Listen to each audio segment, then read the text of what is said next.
دیا۔ تقوی والوں کو اللہ نے فرمایا میرے ولی ہیں، ان اولیاءہ الا المتقون، اس نے اہل تقوی کو اپنی ولایت دی ہے، اہل تقوی کو اپنی قربت دی ہے، اہل تقوی کو اپنی دوستی دی ہے، اہل تقوی کو اپنی جنت میں اپنی مجلس دی اللہ رب العزت نے۔ ہر کوئی جنت میں پہنچ کر اپنے اپنے درجات کے مطابق نعمتیں پائے گا، مگر جو اہل تقوی متقی ہیں کیا ہوں گے؟ جو ایمان میں کامل ہوں گے اور عمر بھر متقی رہیں گے۔ وَكَانُوا يَتَّقُونَ، ہمیشہ تقوی کی زندگی گزارتے تھے، جن کا قدم تقوی کی منزل پہ کبھی ڈگمگایا نہیں ہوگا، جن کا تعلق ظاہر اور باطن کا اللہ کے ساتھ تقوی کی بنیاد پہ استوار ہوگا۔ فرمایا کہ ان کو جنتیں بھی ملیں گی اور باغات بھی ہوں گے اور نہریں اور دریا بھی، چشمے بھی ہوں گے، سب کچھ یہ تو اور جنتیوں کو بھی ملیں گے، مگر متقین کو کیا ہوگا؟ فرمایا فی مقعد صدق عند ملیک مقتدر، اللہ کی بارگاہ میں خصوصی مجالس ہوں گی، نشستیں ہوں گی، مقعد صدق سچائی کی مجالس ہوں گی اللہ کے حضور، عند ملیک مقتدر، اور وہ جو بادشاہ اقتدار کا مالک ہے اس رب کی بارگاہ میں خصوصی نشستیں لگائی گئی ہوں گی، اللہ کی مجلس میں خصوصی نشستیں لگائی گئی ہوں گی، خاص کرسیاں لگائی گئی ہوں گی، خاص جنتی صوفے لگائے گئے ہوں گے، خاص منزلیں اور سیج بچھائے گئے ہوں گے اللہ کی بارگاہ میں، اس مقعد صدق پر اس کے حضور مجلس میں متقی بیٹھے ہوں۔ اب وہ چاہتا ہے کہ جب جن کو میں نے اپنے سامنے بٹھانا ہے اور ہمیشہ، اور پھر وہ زندگی ہے جس کی کوئی اینڈ نہیں ہے، جہاں اپنی قربت میں بٹھانا ہے، تو وہ ایسے تو ہونا کہ وہ مجھے بھی اپنی زندگی میں اپنے سامنے دیکھتے تھے۔ تو فرمایا دوسرا قول یہ کہ ہر وہ چیز جو یبعدک عن اللہ، جو تجھے اللہ سے دور لے جائے، اس سے بچ جانے کا نام تقوی ہے۔ اب کبھی تعریفات میں آتا ہے کہ دنیا پرستی سے، دنیا سے بچنا، شہوات سے بچنا، گناہوں سے بچنا، کبائر سے بچنا، صغائر سے بچنا، چھوٹے بڑے گناہوں سے بچنا، بہت ساری چیزوں سے بچنا تقوی کی تعریف میں بیان کیا جاتا ہے، مگر یہ ایک جامع لفظ آ گیا، ہر وہ چیز اے بندے جو تجھے اللہ سے دور کر دے، اس سے بچنے کا نام تقوی۔ تقوی کا معنی ہم کرتے ہیں نا اردو میں پرہیزگاری، اور یہ بھی کرتے ہیں بچنا۔ بچنا کس سے؟ ہر اس چیز سے جو اللہ سے دور کر دے، اس سے بچنا تقوی ہے۔ کیوں کہ تقوی اللہ کے قریب کر دیتا ہے۔ جب ہر اس چیز سے آپ بچیں گے جو اللہ سے دور کرتی ہے، اللہ سے دور کیا کرتی ہے؟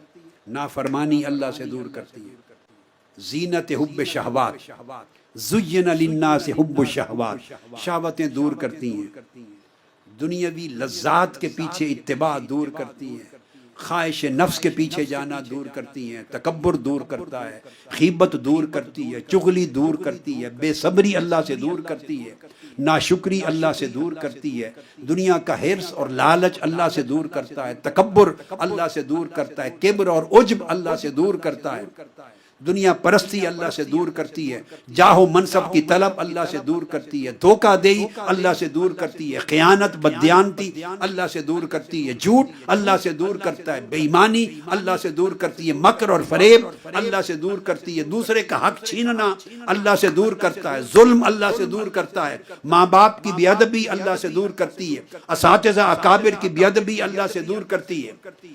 الغرض ایک طویل فہرست ہے، ایک ایک چیز کو گنیں گے تو مشکل ہو جاتا ہے، بس یہ علم ہو جائے کہ اللہ سے دور کرنے والی چیزیں کیا ہیں اور اللہ کے قریب کرنے والی چیزیں کیا ہیں، بس ایک بنیادی چیز اگر سمجھ میں آ جائے تو بندہ کوئی بھی کام کرے، کسی مجلس میں بیٹھے، کوئی فعل کرے، کوئی کلام کہے، کوئی بات کرے، کسی سے کوئی ڈیلنگ کرے، معاملہ کرے، طرز عمل، طرز گفتگو، طرز عقل، طرز کلام، کوئی بھی کچھ کرے، یہ سوچے کہ یہ جو میں عمل کرنے جا رہا ہوں یا کرنے جا رہی ہوں، یہ مجھے اللہ کے قریب کرے گا یا اللہ سے دور کرے گا۔ بس اب یہ دوسرا نقطہ، پہلا نقطہ جس پہ زور دیا وہ یہ تھا کہ یہاں اللہ مجھے دیکھنا چاہتا ہے یا نہیں دیکھنا چاہتا.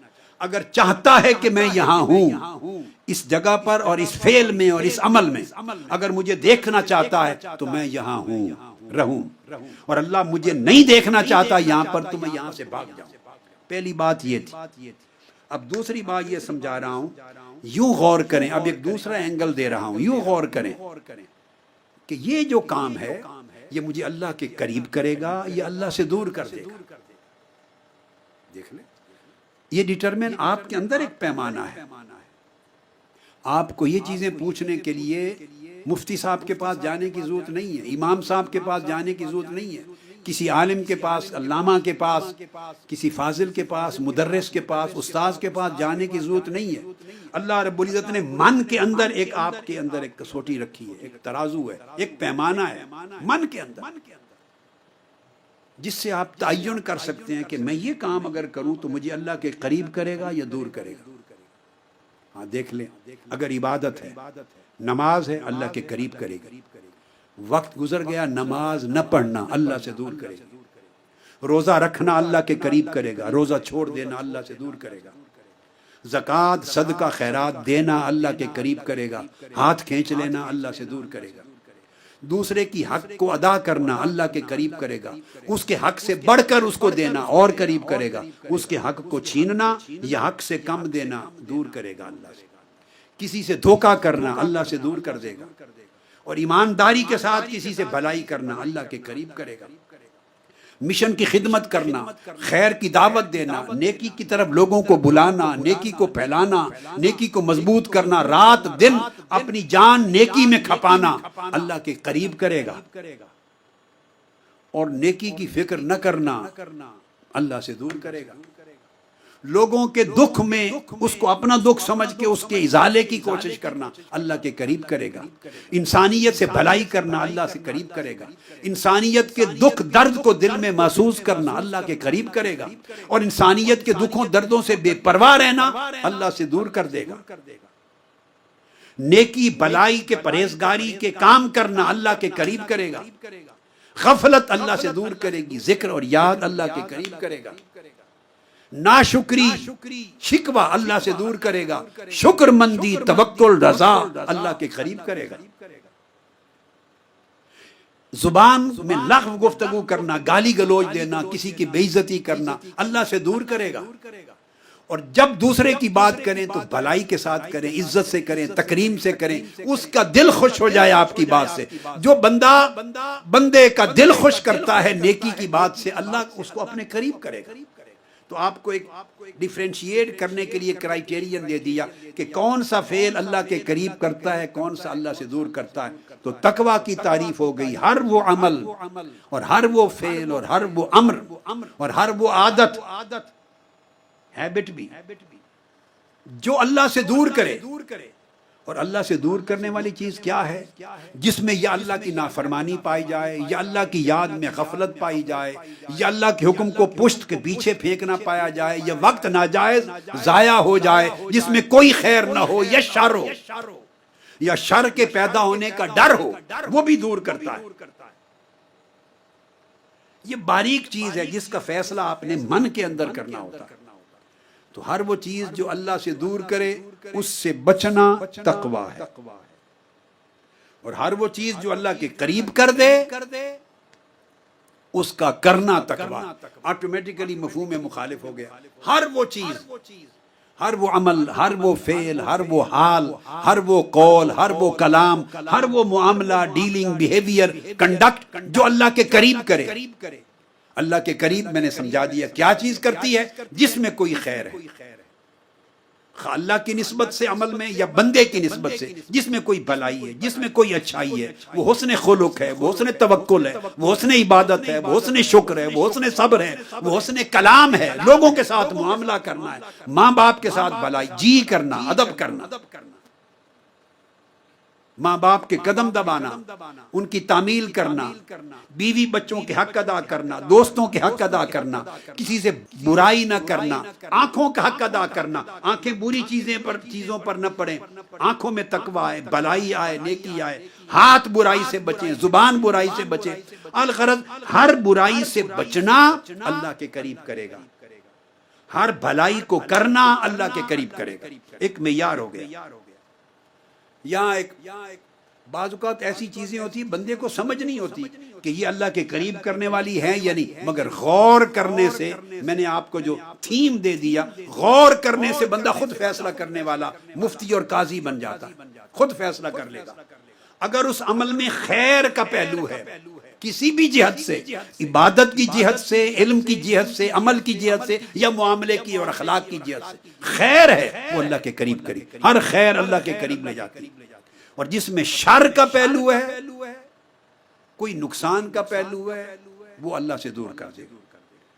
اب کسی نے ایک اللہ والے سے پوچھا، حضرت ابو الخیر الاقطع اولیاء کبار میں سے ہوئے ہیں، سلف صالحین میں سے، ان سے کسی نے پوچھا کہ مجھے وہ راستہ کوئی بتائیں جس سے اللہ سے ملاقات ہو جائے۔ یہ بات ہو رہی تھی نا، کیا چیز اللہ کے قریب کرتی ہے اور کیا چیز اللہ سے دور کرتی ہے۔ غور سے، مراقبے سے، تفکر سے، تدبر سے، ڈیپ تھنکنگ کے ساتھ سوچنا پڑتا ہے۔ بس اس کی عادت بن جائے تو پھر آپ کی سوچے سمجھے بغیر بھی قدم غلط سمت نہیں اٹھتا۔ اس کی عادت بنانی، عادت۔ حضرت ابو الخیر اقطع سے کسی نے پوچھا کہ مجھے وہ راستہ بتائیں جس سے اللہ ملے، اللہ کی طرف کون سا راستہ جانے والا ہے؟ انہوں نے جواب دیا پانی اور محراب۔ کیا جواب دیا؟ پانی اور محراب۔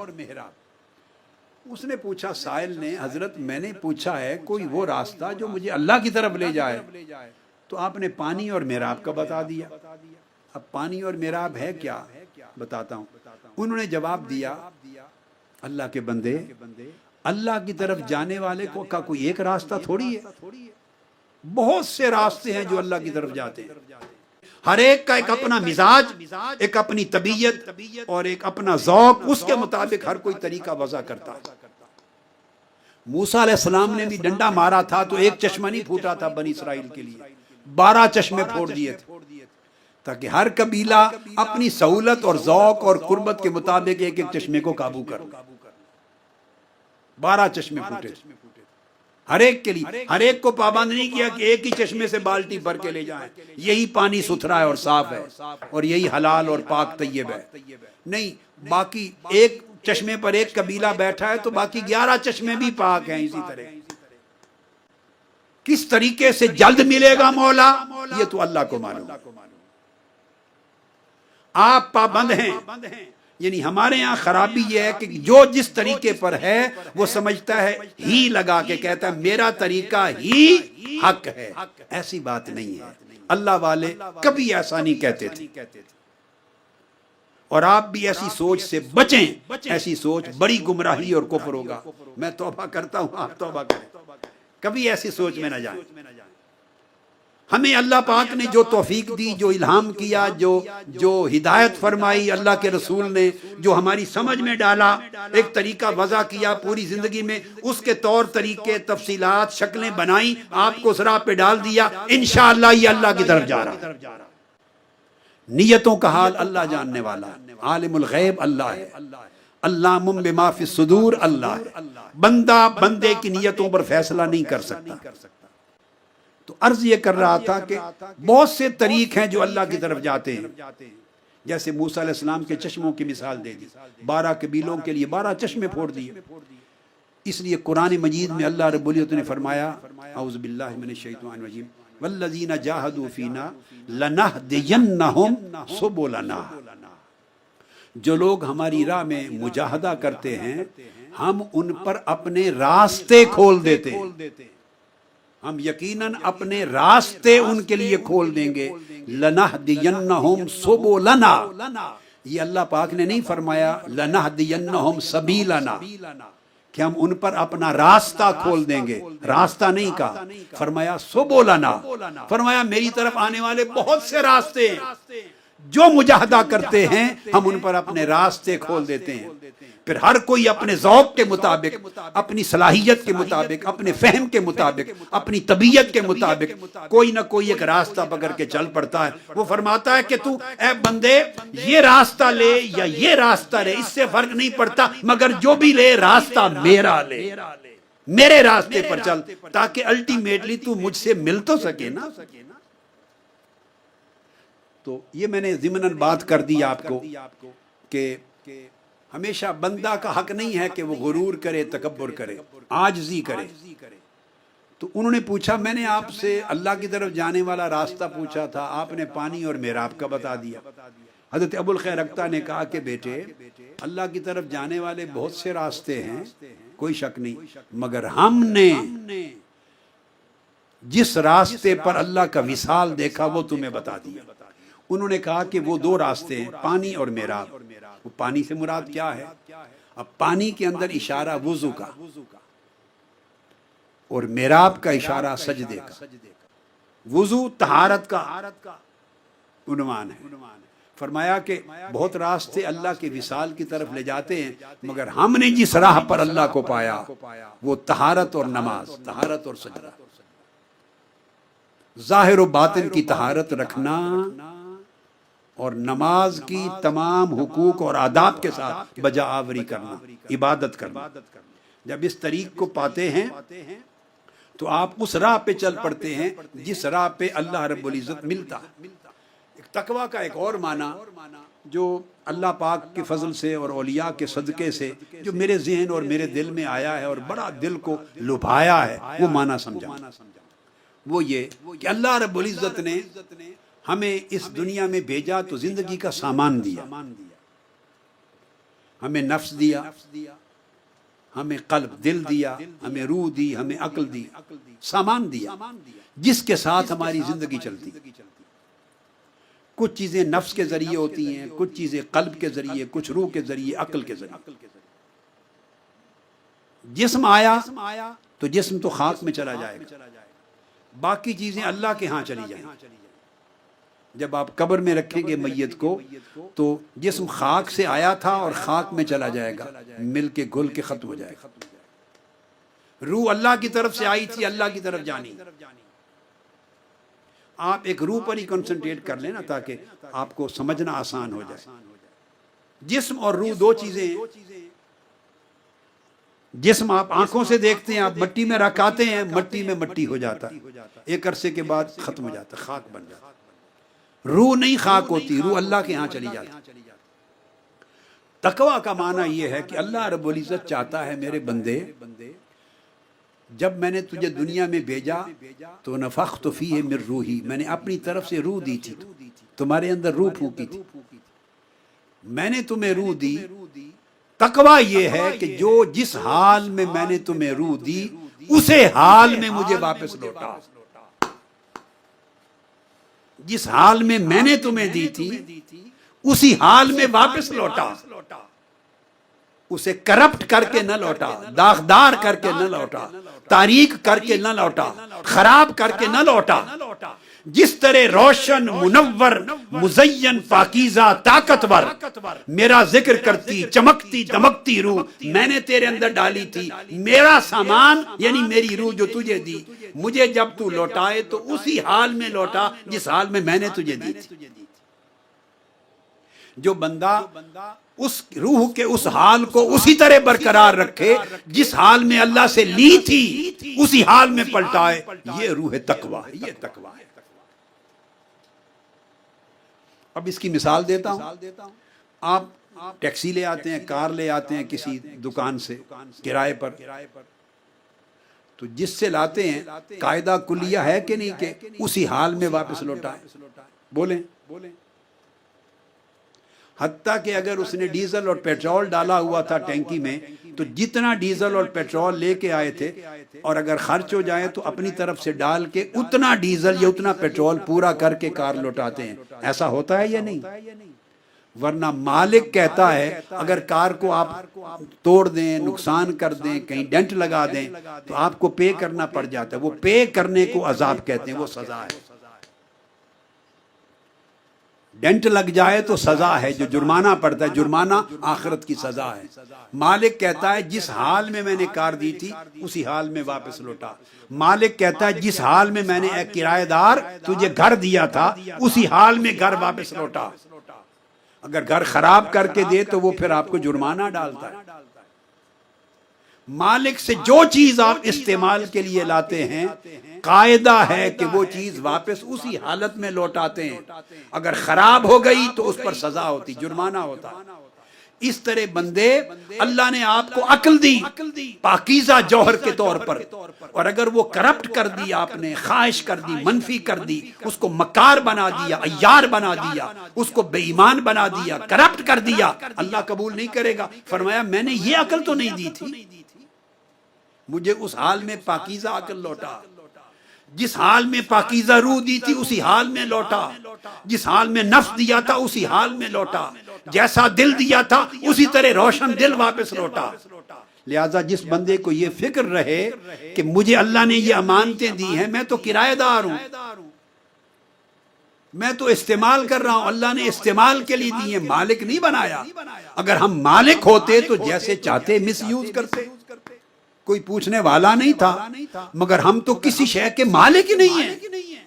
ہمیں تو امانت دی ہے استعمال کرنے کے لیے، مالک تو مولا ہے، جس نے دیا اسی کو جانا۔ یہ معنی ہے اس جملہ قرآنی کا انا للہ و انا الیہ راجعون، اس کا یہ معنی ہے۔ ہم اس جملے کو استعمال کرتے ہیں صرف موت پر، صرف موت پر، کہ ہم اللہ کی طرف سے آئے، اللہ کے لیے تھے اور اللہ ہی کی طرف پلٹ کے جانا ہے۔ ہم نے استعمال موت کے ساتھ کر دیا ہے، نہیں، اگر موت سے نکال کر اس کو زندگی پر استعمال کر دیں تو تقوی نصیب ہوگا۔ ہم اللہ کی طرف سے آئے اور اللہ ہی کی طرف پلٹ کے جانا ہے۔ چونکہ اللہ کی طرف پلٹ کے جانا ہے تو ہر چیز کو اللہ دیکھے گا۔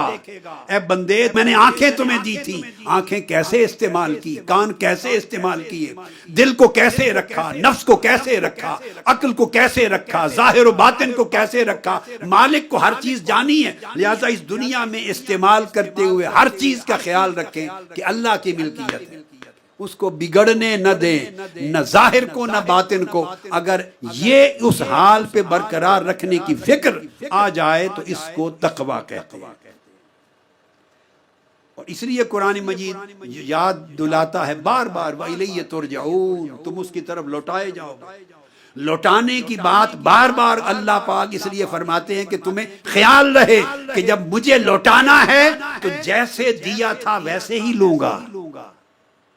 جس نے میری امانتوں کو خراب کر کے لوٹایا اس کا ٹھکانہ جہنم ہے، اس کو سزا دوں گا۔ ہر ایک مومن کے دل پہ انوار اترتے ہیں، یاد رکھ لیں، وصول ہوتا ہے انوار کا مگر دخول نہیں ہوتا، یعنی ہر دل کے دروازے تک انوار الہیہ پہنچتے ہیں۔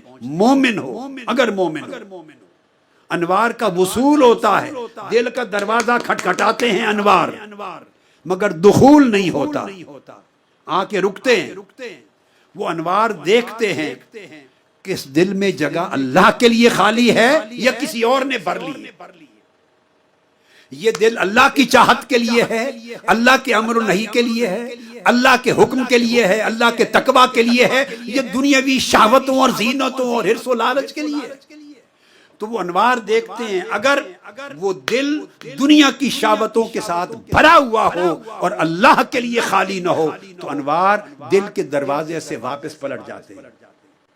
اور جب وہ انوار دیکھتے ہیں کہ نہیں، اس بندے نے دل کا کوٹھا، دل کا حجرہ اللہ کے لیے آراستہ کر کے رکھا ہے، اللہ کے نور کے لیے دل کا گھر، دل کی سیج سجا کے رکھی ہے، اللہ کے لیے خالی کر کے رکھا ہے، شہوتوں کو نکال کے رکھا ہے، جھاڑو دے کر ستھرا کر کے رکھا ہے تاکہ میرے مولا کی قربت کے انوار آئیں۔ انوار اس دل کے دروازے سے دل میں داخل ہو جاتے ہیں، اور جس کے دل میں اللہ کے انوار داخل ہو جائیں وہ دل کو عرش کے ساتھ ملا دیتے ہیں، جوڑ دیتے ہیں کہ عرش پر بھی اللہ کے انوار اور دل میں بھی اللہ کے انوار، تو بندے کا دل سینے میں رہ کر عرش الہی سے مل جاتا ہے، اور بندہ زمین پر فرش پر چلتا ہے مگر عرشی ہوتا ہے، جسم فرشی ہوتا ہے مگر دل عرشی ہوتا ہے۔ اس کے طور اتوار عرشیوں کے ہوتے ہیں، اس کے اخلاق عرشیوں کے ہوتے ہیں، اس کے احوال عرشیوں کے ہوتے ہیں، اس سے برکات عرش والوں کی طرح پیدا ہوتی ہیں، اور دنیا میں بھی اس کے نور سے پھر روشنی پھیلتی ہے اور تاریکی ختم ہوتی ہے۔